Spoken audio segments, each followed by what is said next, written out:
what happens when it's a little cold, right?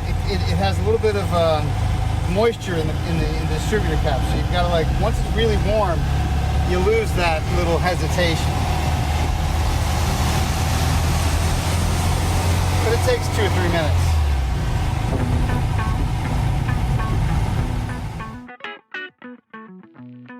Hello, you are listening to the Late Bloomer Living podcast, where we are reimagining and redefining what it means to be in midlife, where we are gathering energy, momentum, and excitement for our next chapter via candid conversations with other midlifers about their own pivots, pitfalls, and triumphs. I'm Yvonne Marchese, your host, and I'm so happy you're here. Hello, my friend. Oh my goodness, it's been a year. It's been a year. I mean, 2020, right? What a year. Crazy. You may notice that the sound may be a little different right now. Or not. You may not notice, but I do. I have the windows open and I'm sitting where I normally interview people, which is in my living room next to my couch because it absorbs a lot of sound. But my windows are open, so you may hear some birds chirping. You may hear a car go by, lawnmower. I'm doing things a little different today because this is episode 52. That's 52 weeks of midlife reinvention stories out in the world. I can't even believe it. And I have a very special episode planned for you today. You know, as I approached the anniversary of the podcast, there goes that truck. As I approached the anniversary of the podcast, I knew I wanted to do something really special and a little different, and I was stumped for a while. None of my ideas were exciting to me. And then it hit me. Of course. Today, I'm interviewing the man, the myth, the legend, Mr. John Flaherty, my husband. You see, we both had a project this year. While I was getting the podcast up and running and then keeping it going all year, he had his own project he was working on. And we would talk to each other all year long about the details, right, of getting our respective things done. So what he has been working on all year is the restoration of a 1974 Super Beetle, VW Bug. And he's been working on it with our kids. And he had a particular reason in mind why he wanted to do this. He was driven. It was a really interesting project for him to work on. And so, yeah, we're just going to talk about all that. Here you go. There you go. You ready? You recording? Yeah, I'm recording. Go ahead. Right. Well, dude, I hit the record button. Oh, good God. Oh, good God. Hi, John. Thanks for being with me today. Hi, Yvonne. Oh, I'm just so happy to be here. So, I always like to say how I met people.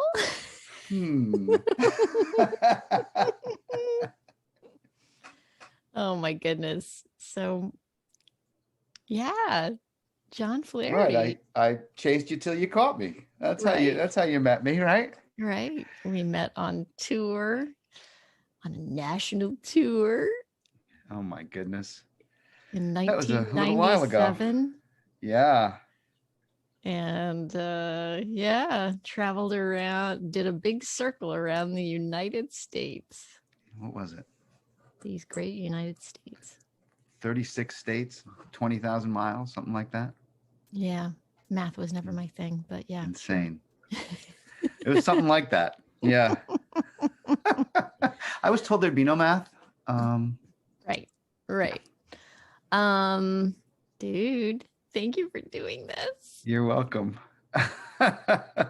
It's been a year. It has been a year. It's been a year. So I'm so excited, actually. This is going to be so much fun. So the reason I wanted to have you on for my 1-year anniversary. Congratulations, by the way. I think that's amazing. Thank you. Thank you very much. It is amazing, actually. Is because we both had projects this year. Right. So I thought it would be fun to talk about our projects that we respective journeys. Yes, our respective journeys. Mr. VW Bug Mechanic. Yeah, and now for the record, I just want to state clearly that when you decided to get into the whole podcasting thing, I like to think I was fully supportive, with just the one caveat that I would not have to be a guest on the show. I think that was the only thing I said. I said, that's a terrific idea. I just don't want to be okay, that's fine. Sure. I think that's pretty much how that went down. I don't remember that. No, of course not. You have been very supportive. Yes. I don't remember that. Funny that. Oh my goodness. So, dude, it's been a little over. Well, I guess it's been a little over a year for both of us. We both, because for me it was a lot of the work before the podcast came out. Right. And I decided that I was actually going forward with it in December of 2019. And I think that is the same month that's when we got the bug. Yeah. Right. Yeah. And it was never meant to be that bug, because we looked, I started looking and I looked at like 3, and you guys came with me to look at that one. Yeah. And, well, what do you mean it was never meant to be that bug? I mean, I know you searched long and hard for a bug to work on. That bug was on Facebook for like 6 months. Really? Or Craigslist. I can't remember which, I was looking at a lot of different venues, but yeah. And it was always there, that primer, orange, red, looking very sad. And it had an engine fire. So the back of it was all toasted. And I was like, oh, that's just too much. That's right. It looks like too much work, Right. Okay. So the guy called me and said, I got to get rid of it. Let's back up. So let's go back to the germ of the idea for even doing this renovation. This, so take me back to your mind. When you started thinking, I know you've wanted a bug for forever, but yeah. So I had one back a million years ago, as my station car for commuting to the city, when I was going to acting school back there. And, I don't know, maybe 2 years ago or something, I came across my old How to Keep Your Volkswagen Alive book, which is sort of this, hippie guide to how to keep your Volkswagen running, by this guy named John Muir, who's like a legend. And he's very funny and he's very, twisted in his own way.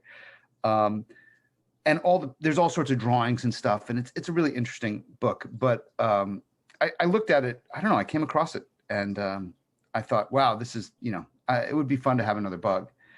And then I realized Spencer was going to be driving soon. And I thought that it would be fun to, to get one and work on it with the boys so that I could sort of teach them how to turn a wrench and teach them about the systems of a car so that they understand it before they get behind the wheel. Because, I don't know how a television works. So I can't teach them And I don't know what the inside of a computer looks like. Spencer knows that better than I. But I know just enough about cars to make me dangerous. So I figured, I could learn with them and we could figure this out together. But it was never meant to be the basket case that we bought,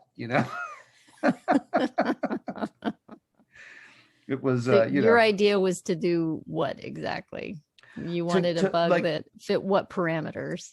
Right. Well, I was hoping to find something like, for a couple grand in the budget of like, what I had in mind. And I knew it wouldn't be like a really shiny, classic vehicle. It would be like kind of a beater, but I didn't think it would be quite as beaten a beater as we ended up with. But I was looking for something that I wouldn't have to weld, because I felt like welding, that's something I'll have to learn later. But like, it was not something that I really wanted to do. And most bugs are sort of rust buckets. So this one had no rust, but it had just had an engine fire and they'd thrown an old engine in it. And so there was a lot of, mechanical stuff. So really it was kind of what I was looking for, but it was a little frightening. And so we looked at it and the guy was like, asking too much. And I was like, yeah, no, it's too much work for, too much money. And then he called me and said, I got to get it out of here, and he gave me a great deal on it. And I was like, all right, well, I went back and looked at it and thought, maybe this must be it. So I said, yes, on the spur of the moment. And then we frighteningly drove it down here. Bob and his right. Well, before we tell that story, so I don't know if we mentioned this yet. It's a 1974 Super Beetle. Right. You think I'd know this by now, right? And now to make the purchase, you did a little judo, because we didn't just have money lying around, right? So yeah, we didn't have a lot of pocket money. So I had a 1995 Thunderbird 900 Triumph motorcycle, which I love. And but I thought, it would be more fun to play with the boys and get this car together and we could drive together, as opposed to just me driving solo on my bike. And so I sold that in order to have the money to buy another toy, because, can't have too many toys. You can have too many toys, but in this instance, I felt like, let's get rid of that and find something that we can play with together. So, so you decide to, we go up, we take a look at it. Right. And, right. And I say no, and then he calls me back and says, I got to get it out of here. So I said, all right, let's do it. Oh, right. It was after the visit. Okay. Cool. Yes. It was I think it was about 2 weeks after the visit. So then you called Bob, right? Well, I think I was just, right. I called Bob and I was like, what do you think? What's the best way to do this? Should we get a tow truck? And he's like, well, does it run? And I said, kinda. I'm like, it runs. He drove us around the block in it, but it's, there's a lot of smoke and, oil spilling and stuff. And he's like, well, you think we can get it down here? And I said, well, maybe.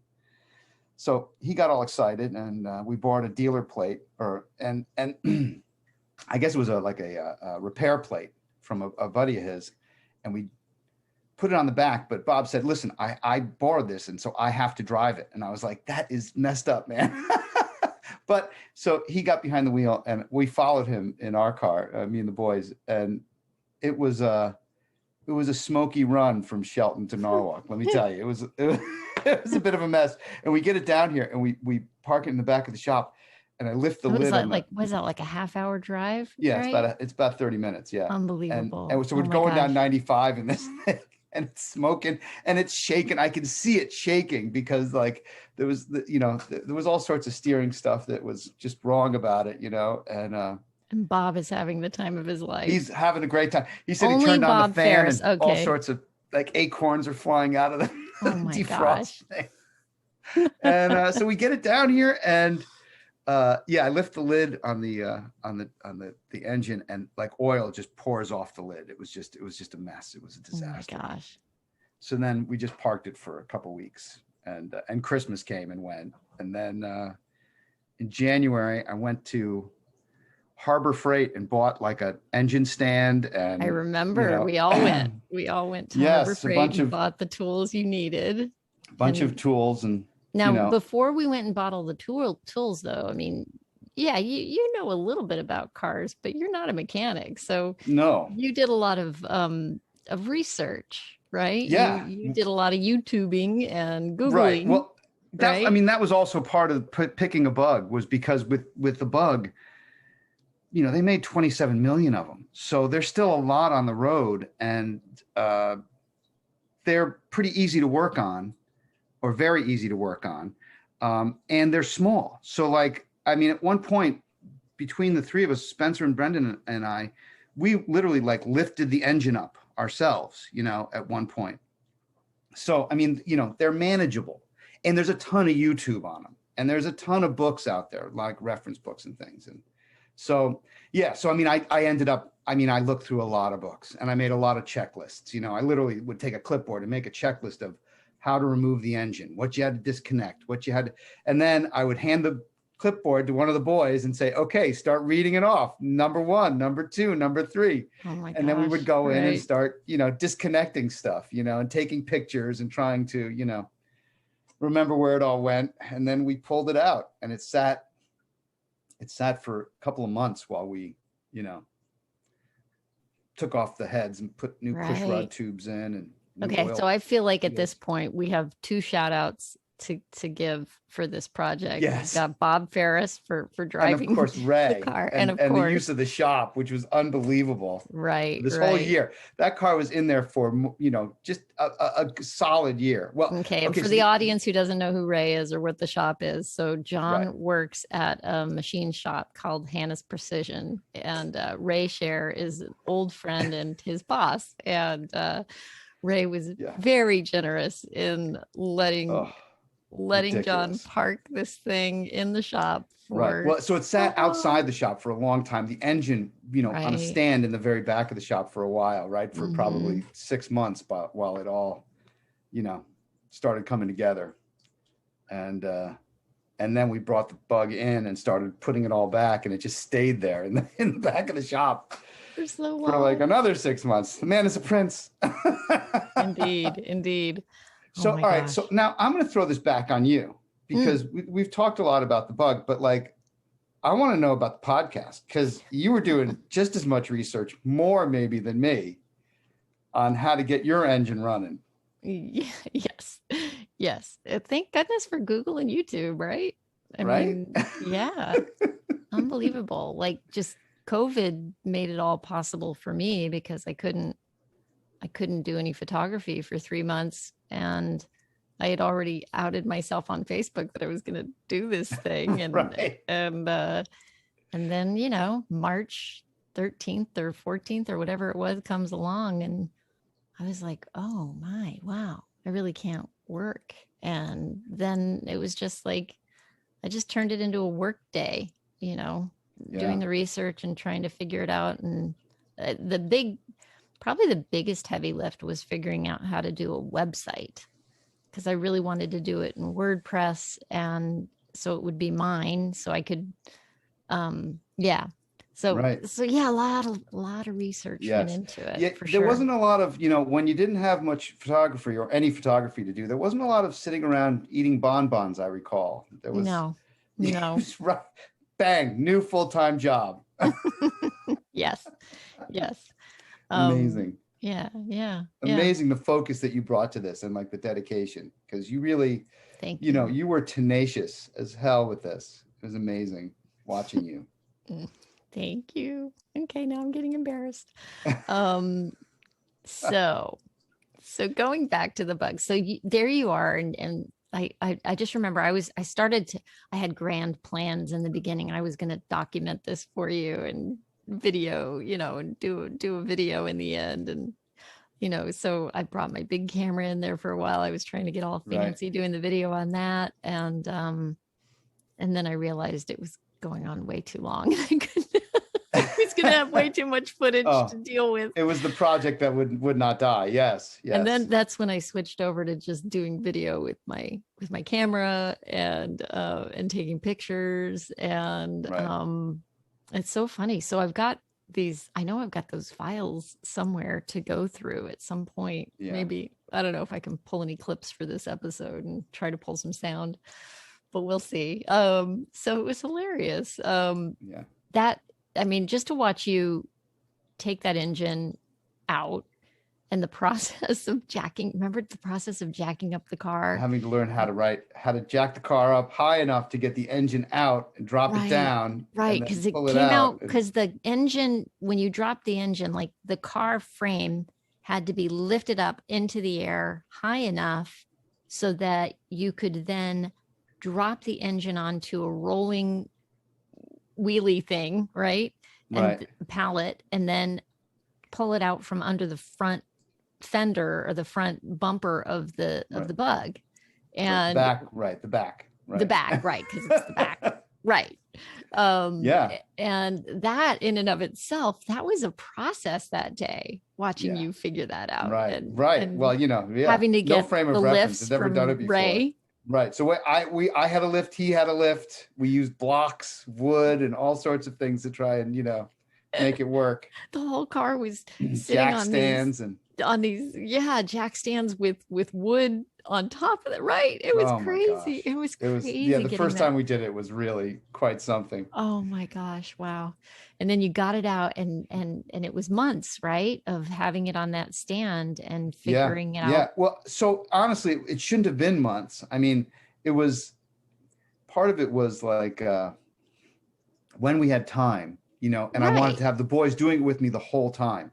So I had them over there, and that was sort of the thing that really sort of slowed it down a little bit. Oh, yes. Getting everyone over there together, And at one motivated. time, and motivated. Yes. So, that was really the challenge at first, and then nothing was like easy with it. Nothing just came off easy, because it's like a 50-year-old car. It's a 47-year-old car.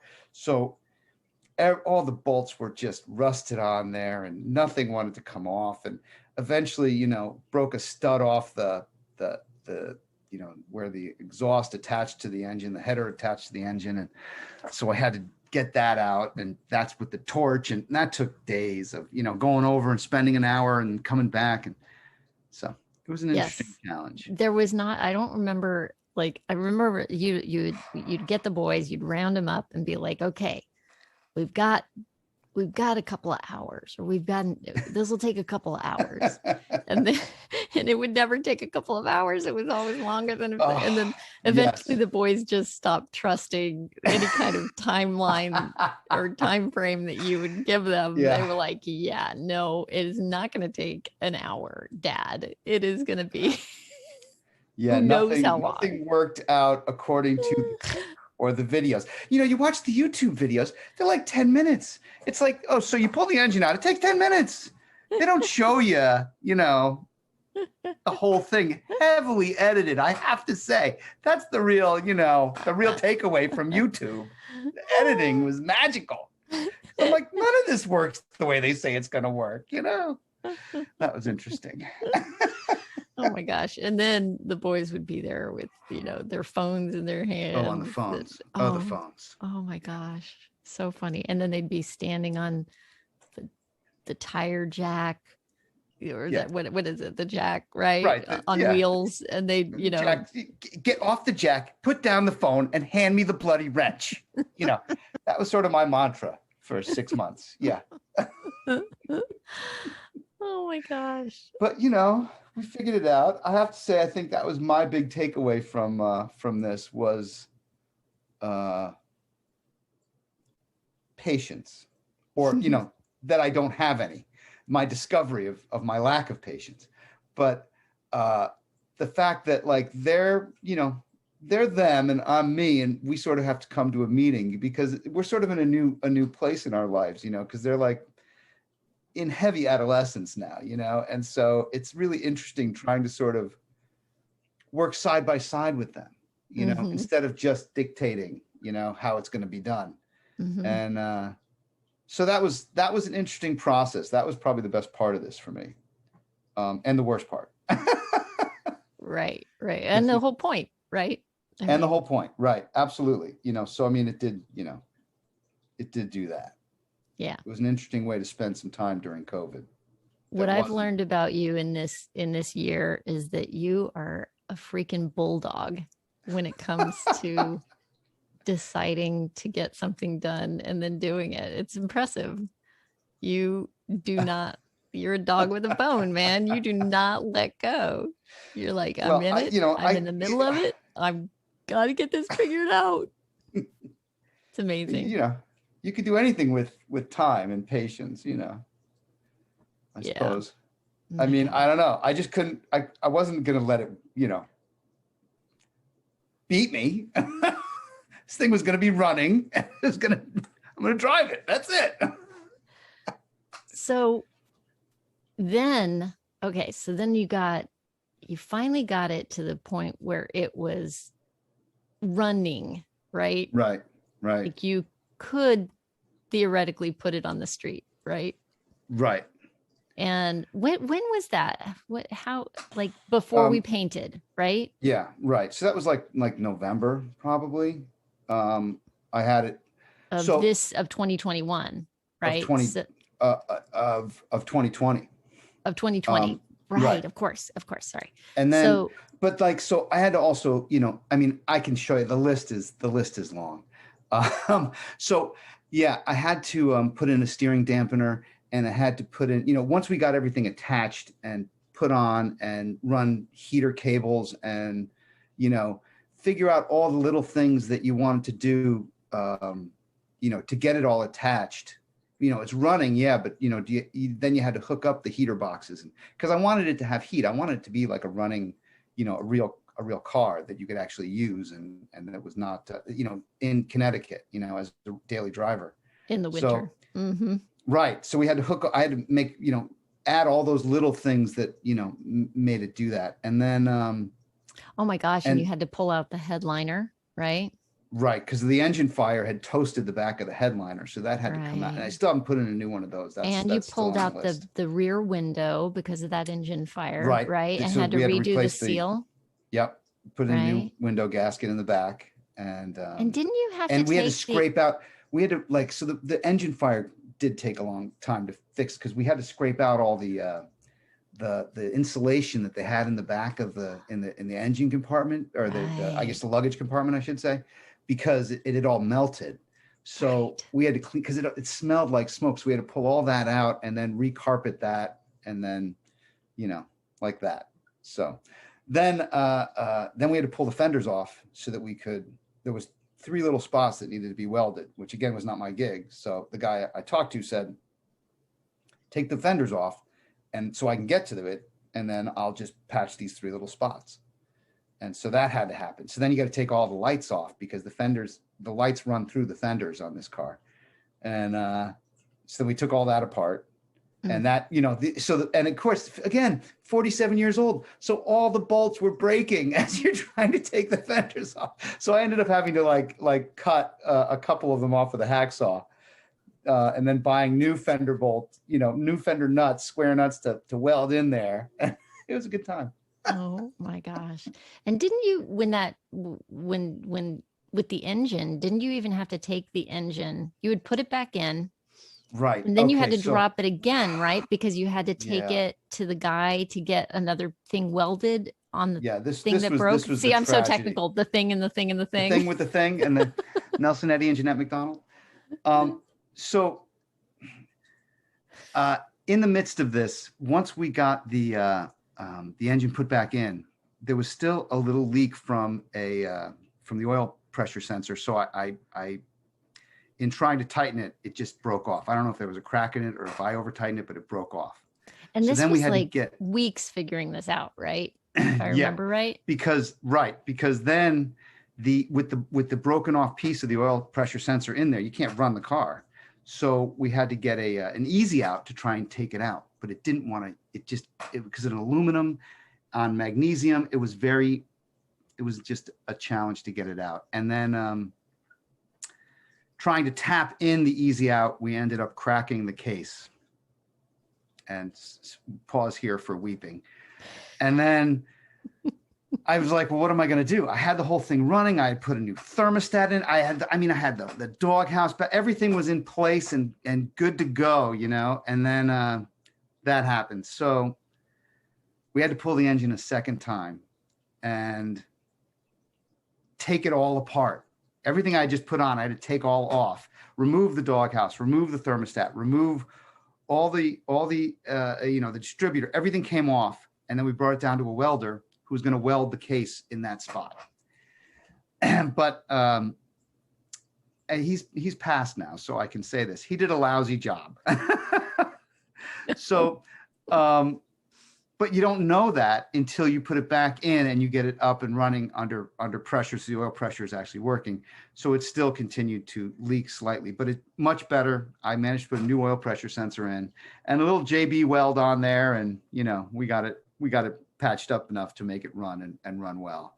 But yeah, so that's, you know, eventually we'll probably put a new case in someday.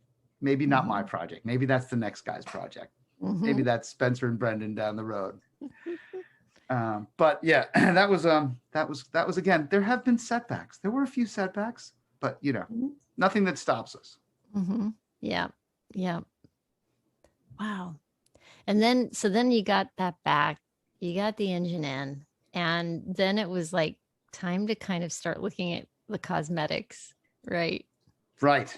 And so then it was like, what color are we going to paint it? And so she was already orange, right? It started off as that weird pumpkin-y orange with was it the hood that was like the tomato red?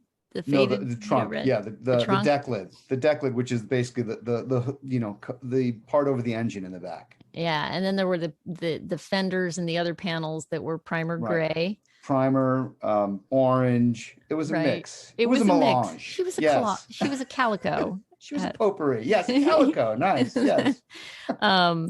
So we decided to stick with the orange, much to Brendan's. Right. Brendan wanted purple. I think I said, you know, the next one we work on together, you can pick purple. We'll do purple. Right. Which saved us, like, because when you open up the car door, we didn't paint the inside frame. We left it, right? So, right, exactly. So I wanted to stick with the orange to keep it simple. Right. And you had pulled the headliner out, which was just a hot mess. So now, now, that's still one of our remaining things to figure out, right? We've got it's like a tin can inside. It's just metal. But anyway, so we ended up getting, I remember that's where I got excited. And so we couldn't spray because I couldn't spray in the shop. I didn't want to do a lot of spraying in the shop. And so we ended up figuring out, what are we going to do? How are we going to paint it? And there's, you know, again, YouTube comes to the rescue, and there's a guy that did, you know, a job where you roll on, you literally use a roller to paint your car. So that's what we decided to do. But I couldn't find any orange paint that was in liquid form, not in spray can form, except for Alice Chalmers tractor paint, which is a bright, like tomatoey orange, you know. And so I found a gallon of that. And in the midst of this, Spencer's looking at bugs, and, you know, everybody's looking at the different kinds you can do. And you know, he likes the California style with the white doors, you know, the white sides. And so we decided, you know, we talked about doing it. Give it a little if zing. I remember right, really, that was your idea, honey. Well, I pointed out a few things, and that was the one that he stuck with, you know. And so we all liked it. Yeah. We all liked it. I'm right. You know, I said, you know, well, you can leave it. We could just do an orange, or we could do it this way, or we could do it this way. There were stripes. I said, we're not, you know, we can't keep it too fancy because, you know. We even considered tiger stripes at one point, didn't we? We did. I got shot down on the tiger stripes. I thought I liked the tiger stripes, but nobody else did. So moved on. So we ended up finding a canvas white, right? Canvas. That was where Yvonne came in. Yes, because I was just going to do bright white, just white, you know. And she's like, "Oh no." I remember you were like, you can't just do white. No, that's bad. That's not good. You have to admit. Turns out you were right. I absolutely agree. It looks so much better this way, and it definitely achieves that creamsicle, you know, smoothness. Yes. So we did it, but how, man? So we hand painted the dang thing, and Yes. So that 6 involved coats. 6 coats, right? 6 All the coats. pieces spread once again around the shop. All over the back of the shop. That's when we really took over the back of the shop, Yes, right? it's true. And right after Christmas, that sort of break between Christmas and New Year's. And it was taking the paint and cutting it with turpentine, right? Right, like a 60-40 cut of paint and turpentine. And a lot of rollers that we went through, and a lot of drippy parts that we had to fix, and sanding. So what we do, we'd paint a layer, right? And then next day you wet sand. And then after it would dry, had really fine grained sandpaper, right? We wet it down and we do a wet sand. Right, like a 1500 grit or something, and then wet sand it. Unless there were drips that had to be addressed, and then we had to go with some heavier duty sandpaper. And there were always sand drips. Down there were always drips. And oh my gosh, wow! And that took us months, right? Forever. Yeah. Well, like, okay, so really a few weeks of, but when it was all said and done, weeks? It seemed like months. I know it did. It really did.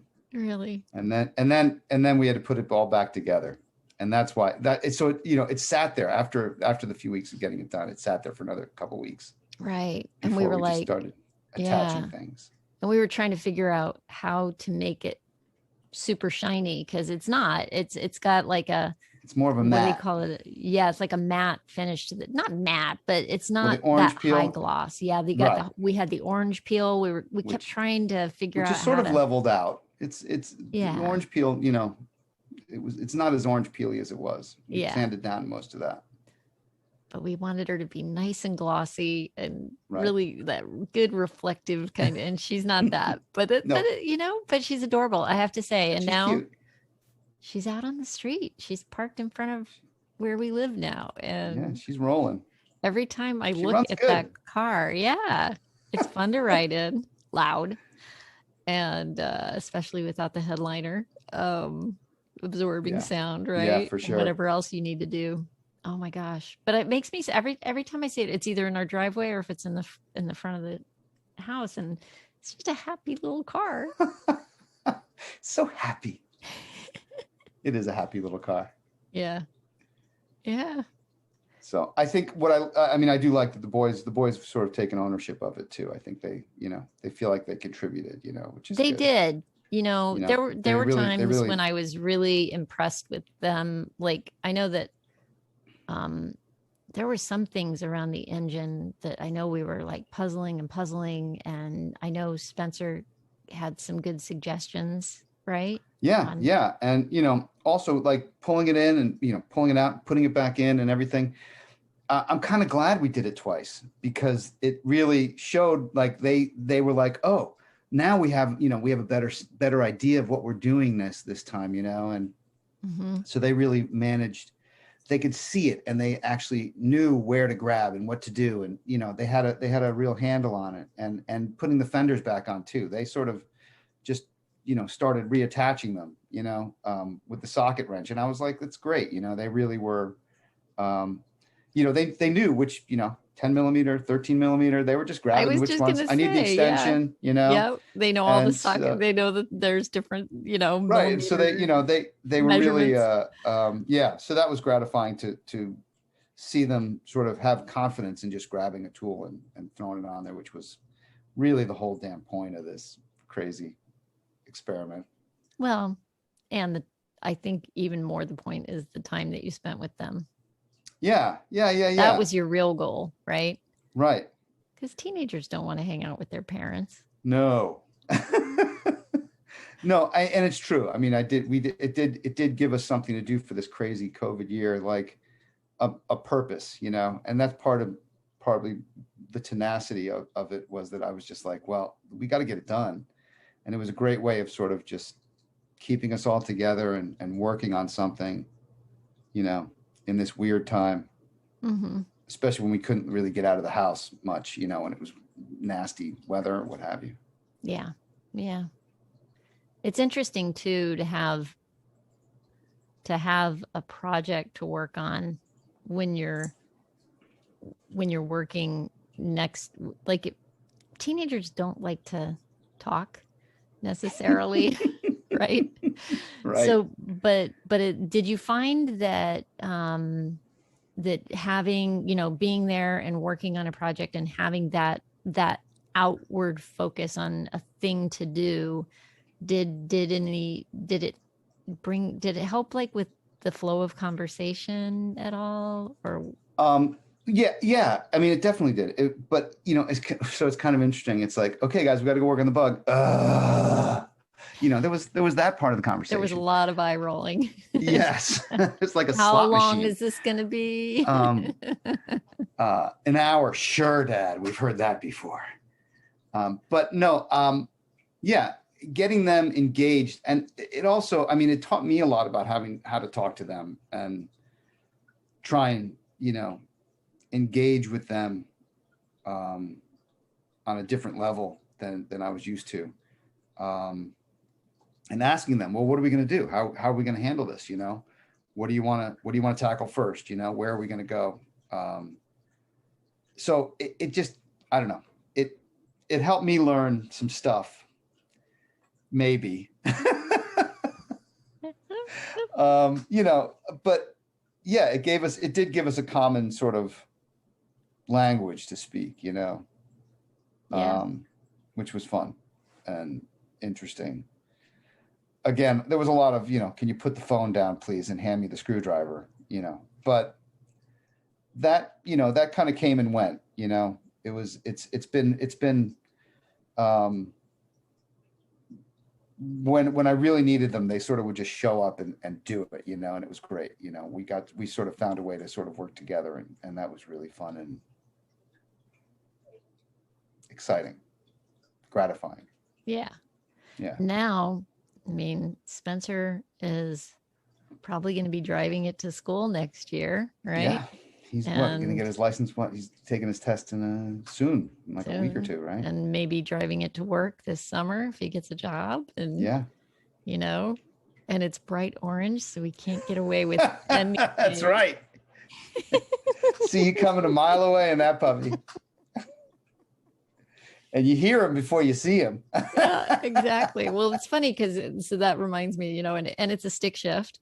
So right. He's going to have to focus on driving, hopefully, and not be able to text and drive and all that stuff. That went into our thought process as far as all and this also goes. Because there's no power steering, so shifting, steering, you just can't hold the phone in that vehicle. It's just impossible. Yeah. I was just thinking back to the first time that you took the guys for a ride in the Bug.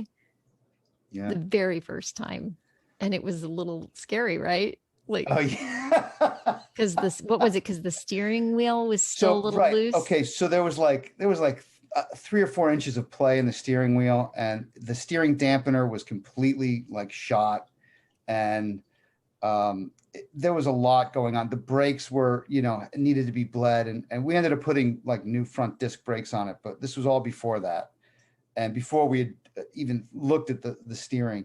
And so I take him for a ride, and the thing is all over the road, but we were just getting the engine going, and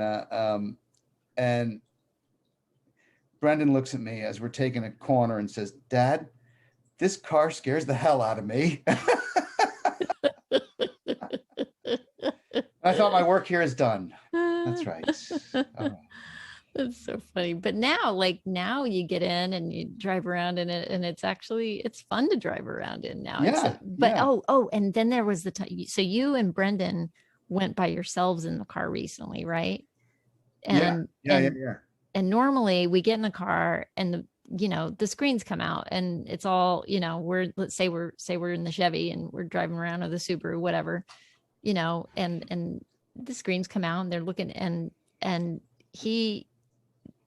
tell me how that drive went, because you came home and told me.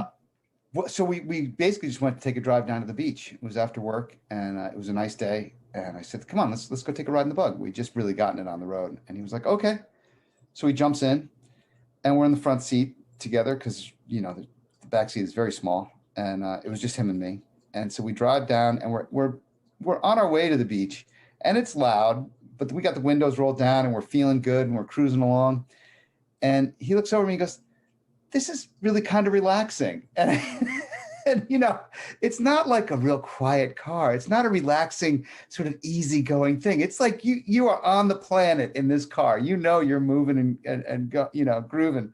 And I was like, "Really? It's relaxing?" He's like, "Yeah." He's like, "It's just, I really feel like I'm on the road, like I'm here, And it's true, because like the windows aren't tinted.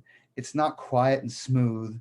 It is, it's up close and you're personal. moving through space. Yes, It's like, in these more modern cars, everything's buttoned up and everything's right. buttoned up and insulated and right, quiet, and right? So, yeah, and with this, if you want air conditioning, you twist the vent windows a little more. That's all.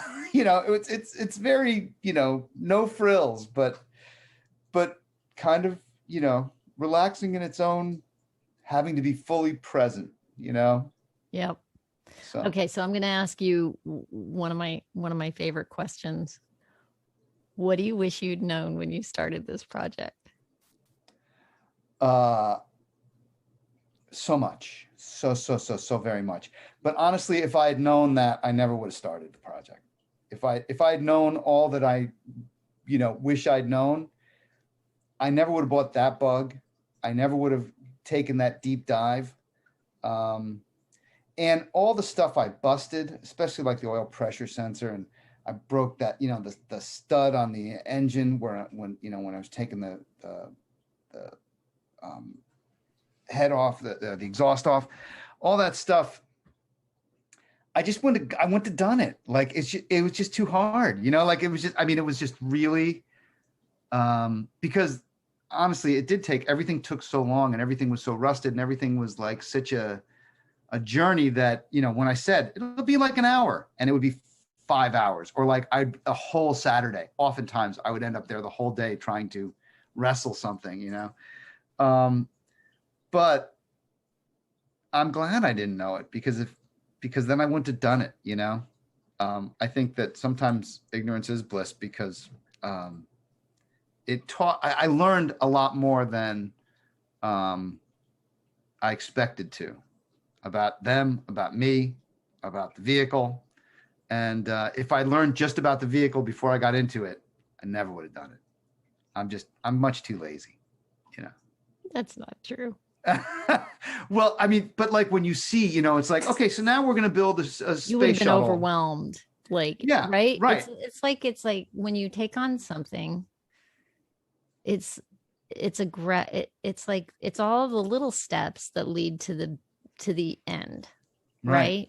Right. And it's eating that elephant, right? You can't, yeah, it like one bite at a time, right? You one step at a time, and if you know what you're up against, or all the, I think that's what stops people from getting started on projects, is thinking about everything that could go wrong, right? Right.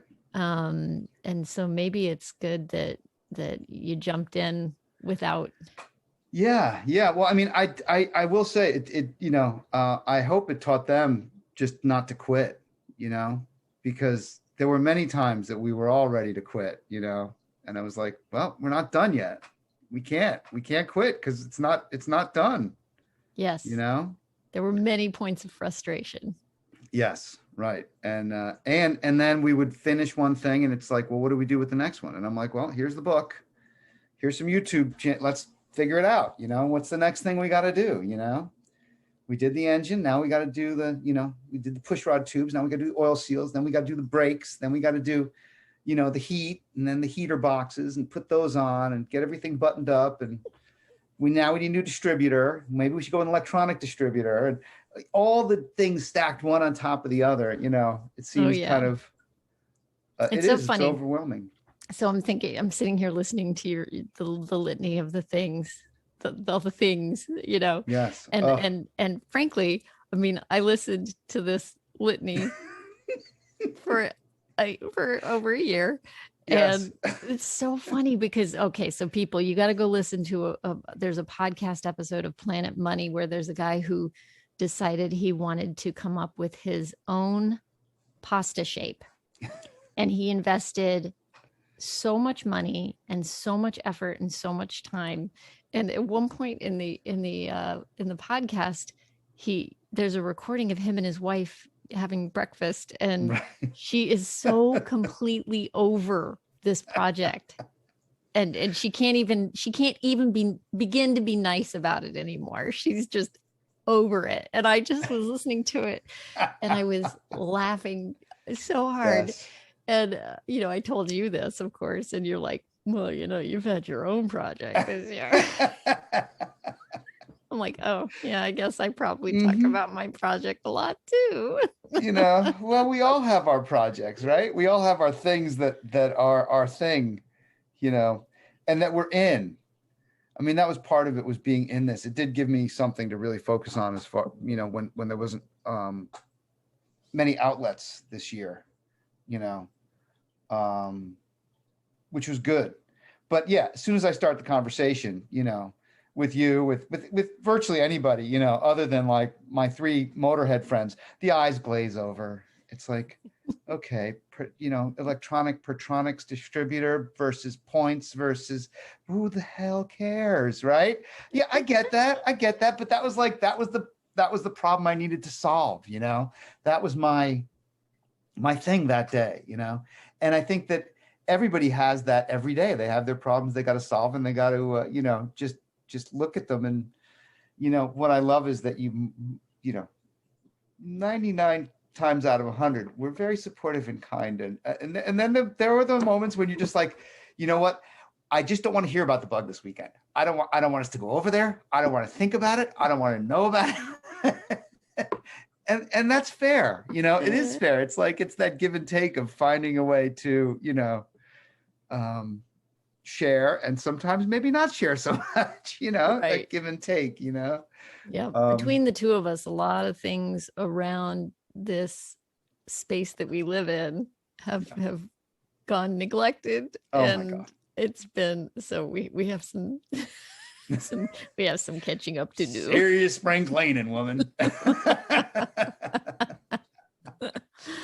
Oh my gosh. Wow. Would you call this your midlife crisis? I think the motorcycle was my midlife crisis. This is like, this is just a COVID. How about COVID crisis? I don't know. Right. Something. And I don't even know if I don't- believe in a midlife crisis. Like, Yes. I just, I'm tying it all back into the theme, whatever. Yes, right. I understand. Yes, of course. But what would I call this? I don't know. I mean, this was sort of it was sort of an excuse to get to play with the bug and the boys, and I don't know, like, I really didn't think it through. Because again, if I had overthought this, it just wouldn't have happened, Yeah. So I guess, yeah, it was sort of my, I don't know what I call it. Are you glad you did it? I am glad I did it. I mean, we still have interesting to-dos. I mean, it's yeah, not right. There's totally still a done, list. right? The radio. I gotta stick the radio in it, and I got to put a headliner in it, and needs tires. So like, there's a couple things that still need to have happen. But yeah, I'm glad I did it. I definitely am. Again, it's like, it's better not to know, and then just move through it. Find your adventure and just dive in. Yeah. That's my advice. I love that. Yeah. I love that. Well, we've been on an adventure together since 1997. That was kind of how we started this, isn't it? Yep. It's been a grand adventure. It certainly has. Well, thank you for putting up with me this year. Oh, we had fun. I mean, I think it's been an adventure. I'm amazed at what you did. I honestly can't believe how you've created this podcast, and all the people, like the amazing people that you've sort of, brought on and discovered and sort of, shared their stories with. I think it's really powerful what you're doing.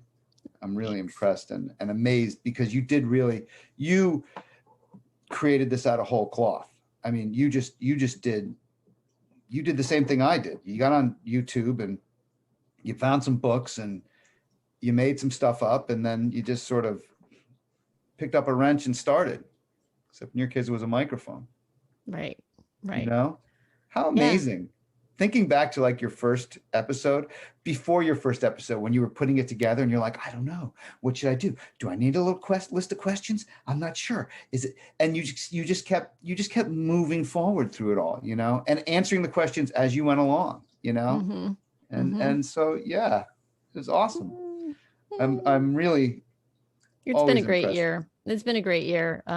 Oddly, you know, in the middle of the horrible year that it's been, you know, on the planet and all that. But it's been a great year to have a couple of passion projects to, it's almost like keep us from going crazy. I don't know.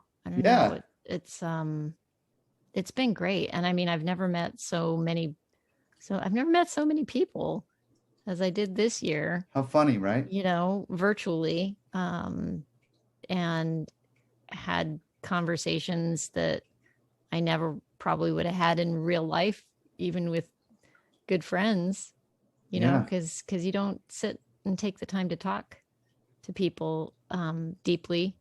So for me, because I like that kind of thing, it's been an incredibly gratifying year to kind of dig in and look at what it is to be human and middle-aged and where do we go from here. It's been good. I think it might have kept me from going down an ugly rabbit hole this year. I think you helped a lot of people this year, honestly. I mean, I think your podcast is really enlightening and fun. You know, I enjoy listening to it, and I'm not just kissing up. If you know what's good for you, baby. That's right. No, it's fantastic. It's fantastic.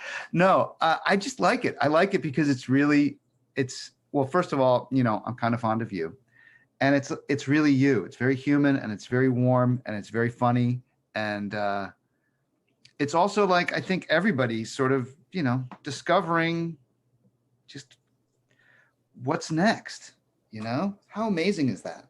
Yeah. I love you opening that window. Yeah. We got a lot of time left ahead of us, hopefully, you know, who knows? Yeah. And yeah, like what's next? Who knows? Who knows? All right. I think we'll leave it at that. What's next? Who knows? Who knows? Let's take a walk. Thank you for indulging me. You bet. I love you. Thanks for having me on. I love you too. I'll see you later. All right. Maybe in about 2 seconds. 2 seconds. Well, there you have it. That's my guy, Mr. John Flaherty. I love that he took this thing that he wanted to do and turned it into something bigger than just rebuilding or renovating a car, restoring a car. And I so admire the tenacity that he had throughout the project to make it happen. And let me tell you, it's an ongoing project. Just last week, he came to me and he said, it's leaking.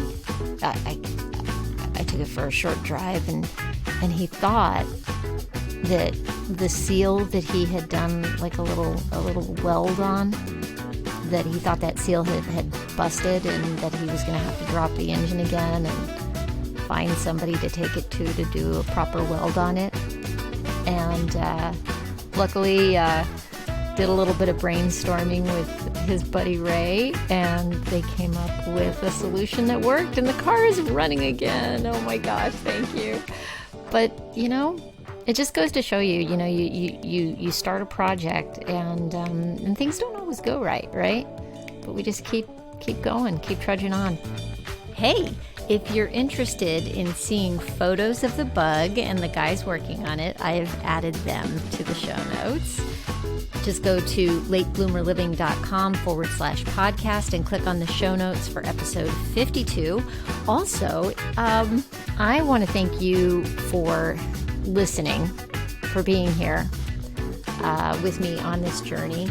I also want to thank those of you who have taken the time this year to leave me a review or a rating on the podcast. It really makes a difference in helping other people to find it. So if you haven't done that yet, that is my big ask right now as a celebration of the 1 year, woohoo, is to please go and rate it or review the podcast for me. That would be awesome. Thanks for sticking around to the end. Happy 1 year of Late Bloomer Living. I hope you're on an amazing journey. Stay safe and well. Talk soon. So, where do you want to go? The beach, of course. Well, all right. Let's do it.